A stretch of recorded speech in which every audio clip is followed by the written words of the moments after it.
Hello everyone, আসসালামু আলাইকুম। আপনারা সবাই কেমন আছেন? আমি আলহামদুলিল্লাহ ভালো আছি। তো আজকে সকাল সকাল চলে আসলাম তোমাদের জন্য ঘরোয়া পদ্ধতিতে চাইনিজ রেস্টুরেন্টে না যেয়ে যে খাবারগুলি খেলে আমাদের শরীরের জন্য ভালো, সেই খাবারগুলি আজকে তোমাদের সাথে রান্না করব আর কিছু গল্প শেয়ার করব। যে দেখো, বাইরের খাবারগুলি খাওয়া শরীরের জন্য খুবই ক্ষতিকর, কারণ বাইরের খাবারগুলিতে পচা তেল বা মশা মাছি থাকে, কিন্তু ওই খাবারগুলি আমাদের খুব ভালো লাগে, হোটেলের খাবারগুলো। কিন্তু যদি আমরা সবসময় ঘরোয়া পদ্ধতিতে একটু কষ্ট হলেও সব খাবারগুলি খাই, অনেক অলসতার কারণে কী করে হোটেলের খাবারগুলি খাই, এতে টাকাও যায়, সাথে খাবারে ভালো খাবারটাও সে পায় না। এর জন্য চেষ্টা করা উচিত আমাদের সবাই যে স্বাস্থ্যসম্মত খাবার খাওয়া। স্বাস্থ্যসম্মত খাবার খেলে শরীর ভালো থাকে, রোগ হয় না। তো এই তো আমি একদিকে ভাত বসিয়ে দিলাম, আর একদিকে করলা ভাজি বসিয়ে দিচ্ছি, আর একদিকে আমি এখন গরুর মাংস রান্না করে ফেলবো।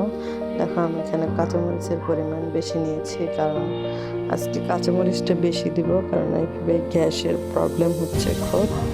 তাই এখন আর শুকনো মরিচের পরিমাণ বেশি একটা দিব না। তো এই তো আমি সুন্দরভাবে মাংসটা কষিয়ে নিতেছি। আর আমার সব তরকারিতে আমি খুব কষানোটা পছন্দ করি। এটা আমাদের শরীয়তপুরের রান্না। যদি শরীয়তপুরে কেউ দেখে থাকেন, প্লিজ লাইক এবং কমেন্ট করবেন যে রান্না ঠিক আছে কিনা। তো এই তো করলা ভাজিটা আমি একসাথে বসিয়ে দিলাম। দেখেন, করলা ভাজিতে পেঁয়াজের পরিমাণটা বেশি দিতে হয়। এখানে এই মাছগুলি কেউ চিনেন কিনা প্লিজ কমেন্ট করে জানাবেন। তো আজকে শীতের ফুলকপি সিম দিয়ে আমি রয়না মাছ রান্না করব নতুন আলু দিয়ে।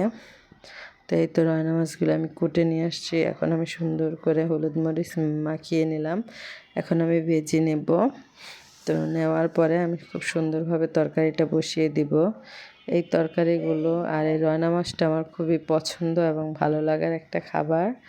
তো এদিকে গরুর মাংস দেখতেছি হইতেছে কিনা। আজকে গরুর মাংস কষা কষা করব, যেটা আমার খুব পছন্দের একটা খাবার, যেটা খেলে আমার এই খাবারটা আমার এতই পছন্দ। আলু দিয়ে অনেকে পছন্দ করে, কিন্তু আমার ভালো লাগে না, আমার এভাবেই ভালো লাগে। আর আমি এই তো নতুন আলু আর ফুলকপি এটা আমি সুন্দরভাবে কষিয়ে নিতেছি।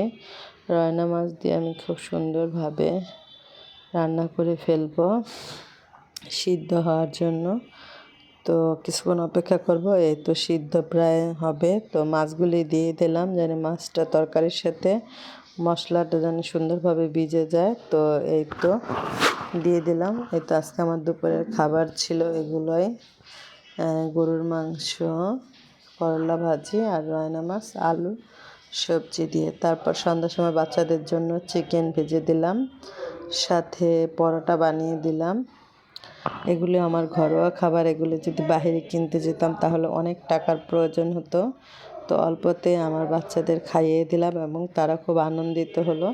দেন আজকে এই পর্যন্ত। সবাই ভালো থাকবেন, সুস্থ থাকবেন, অ্যান্ড আমাদের জন্য দোয়া করবেন। আর আমার ভিডিওটা বেশি বেশি লাইক, সাবস্ক্রাইব করবেন প্লিজ প্লিজ প্লিজ।